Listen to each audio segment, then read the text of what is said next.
Halo semuanya, perkenalkan nama saya Gede Luki Aldiarsa. Di sini saya akan mau menjelaskan tentang data cube multidimensional data model.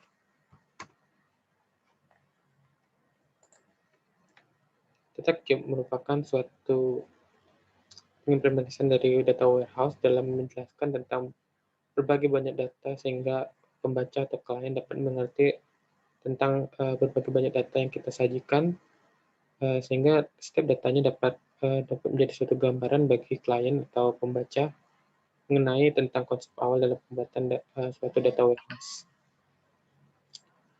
Di sini saya akan menjelaskan pertama, data cube yang dalam pemikiran kita merupakan suatu data yang memiliki bentuk 3 dimensi, tapi sebenarnya dalam kenyataannya data cube memiliki dimensi n dimensional atau memiliki dimensi n.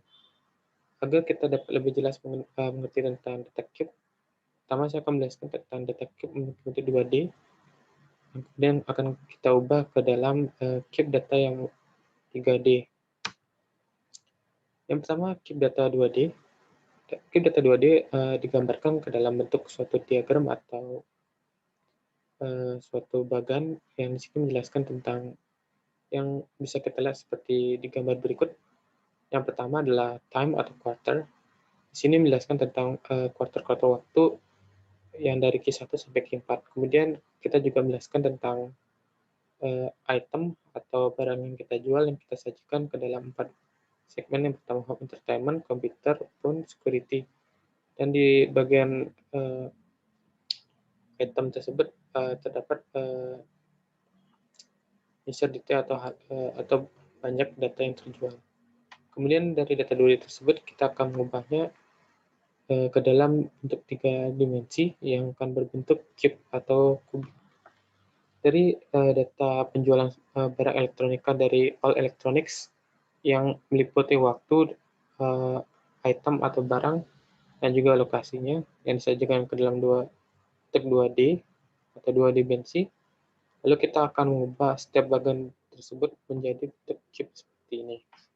Dalam cube yang seperti kita lihat di sini, di bagian depan di sini disajikan tentang waktu yang memiliki quarter 1, quarter 2, quarter 3, quarter 4.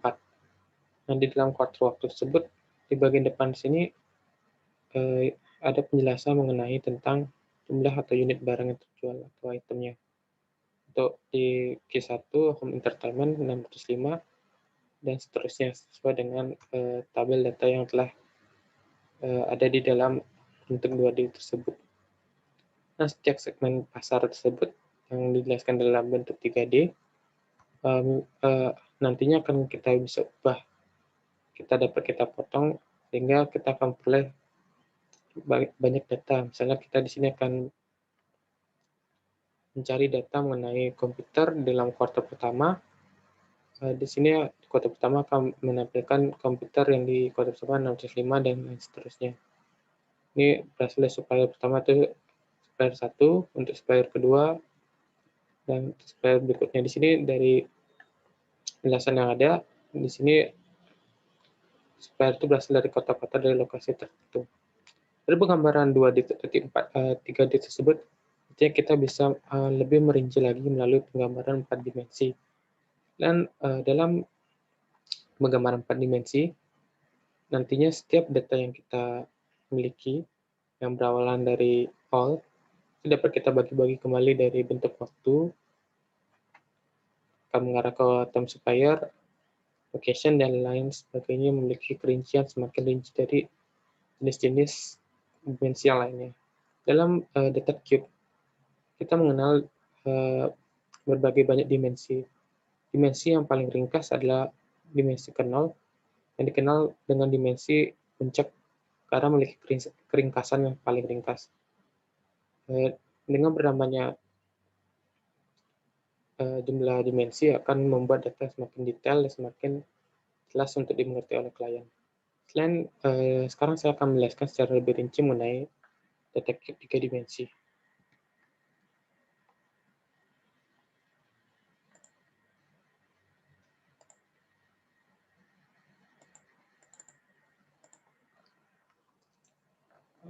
Kita akan mempresentasikan OLAP cube atau data cube yang merupakan bagian dari OLAP.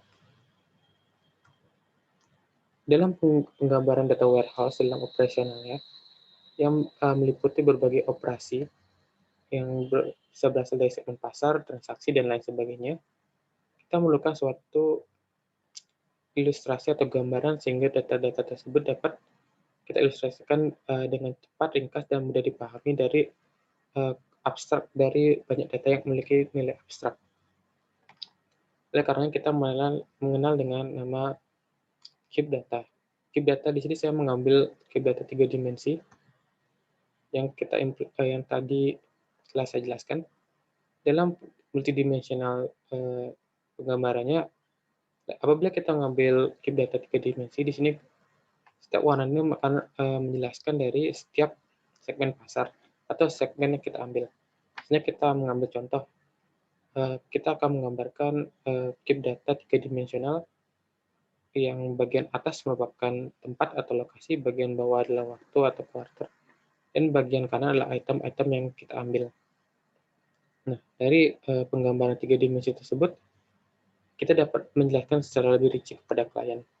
Misalnya kita ingin memfokuskan dari spesifik data yang kita inginkan.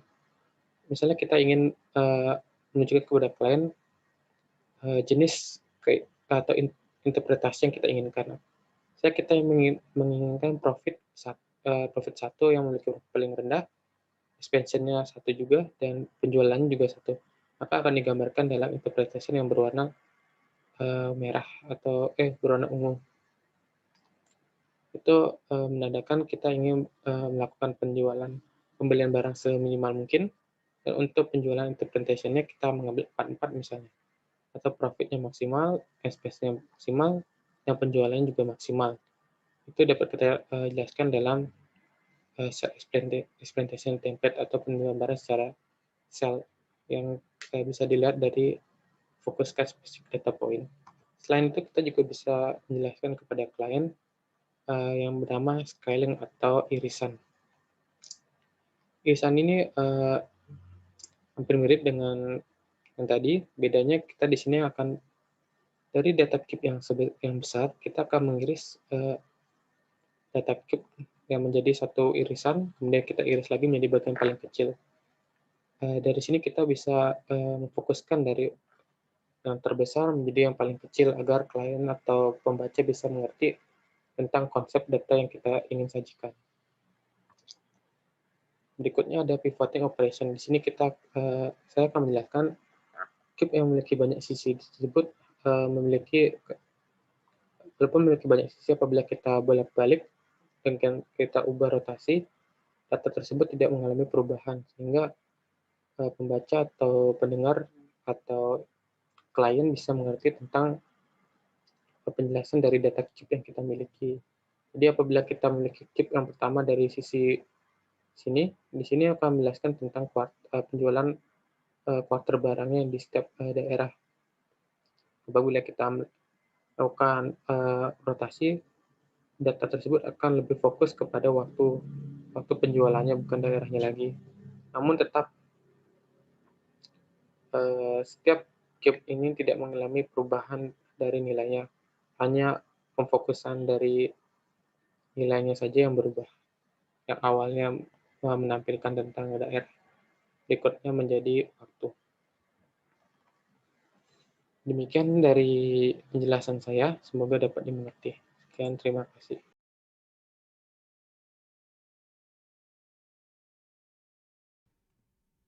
Pada kesempatan ini, saya akan menjelaskan tentang multidimensional data model, di mana materi ini masih memiliki keterkaitan dengan materi sebelumnya, yaitu data cube, yaitu keduanya merupakan proses yang diperlukan untuk membentuk sebuah data warehouse.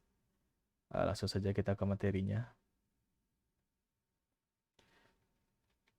Yang pertama perlu diketahui adalah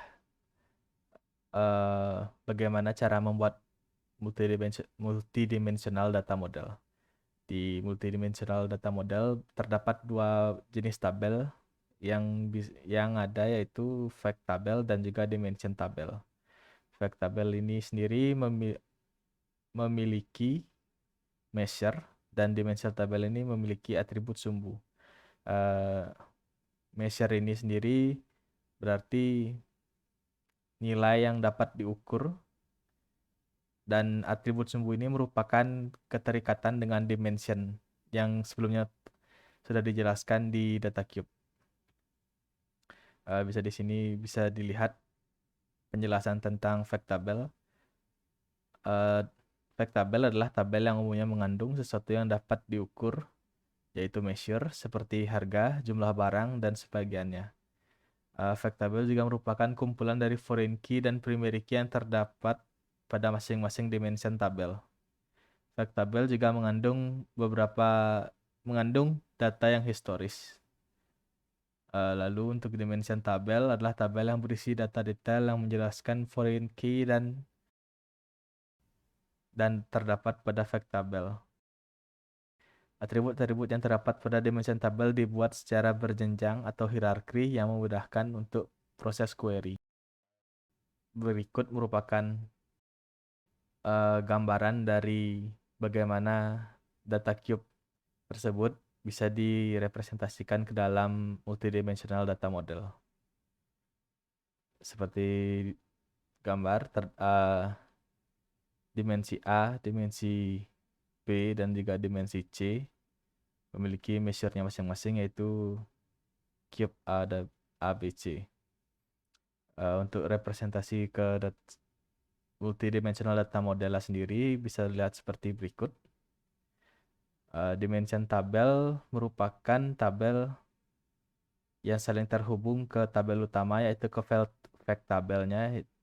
Di representasi ini merupakan tabel sales.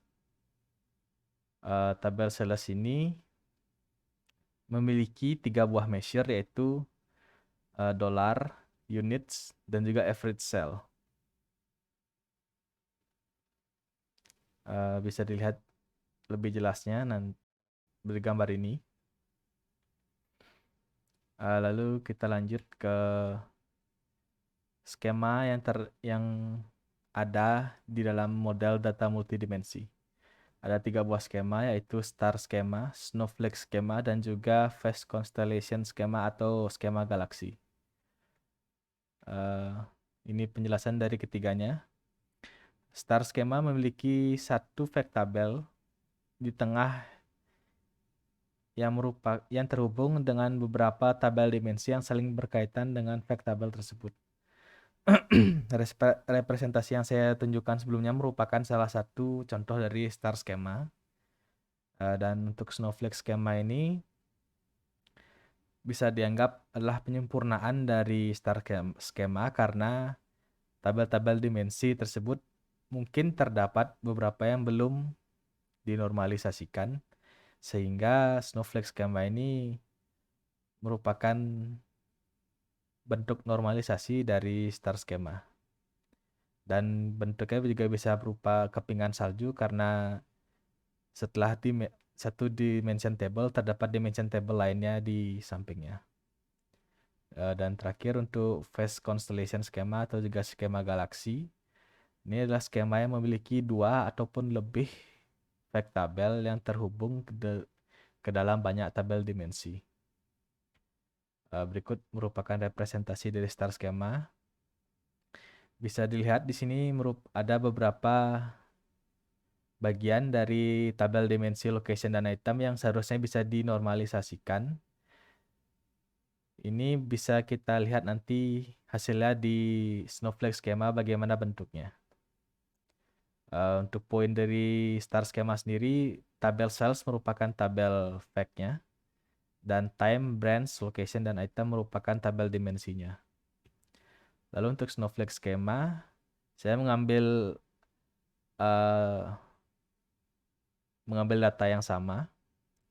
Berikut merupakan sales seperti star skema sebelumnya, namun yang berbeda merupakan terdapat dimension table baru yang terpecah dari dimension table item dan juga dimension table location.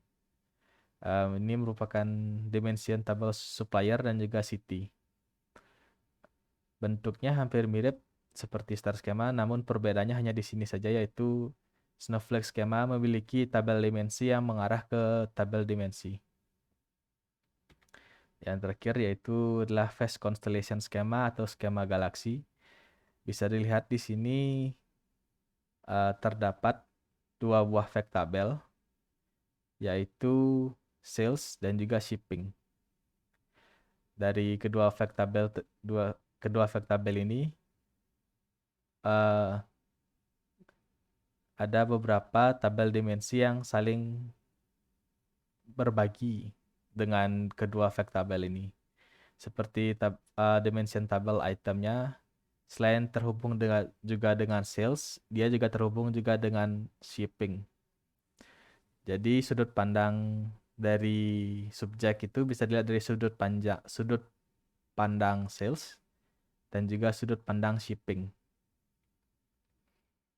Eh, Sekian materi dari saya yang bisa saya sampaikan. Mohon maaf jika ada kesalahan dan terima kasih sudah menonton.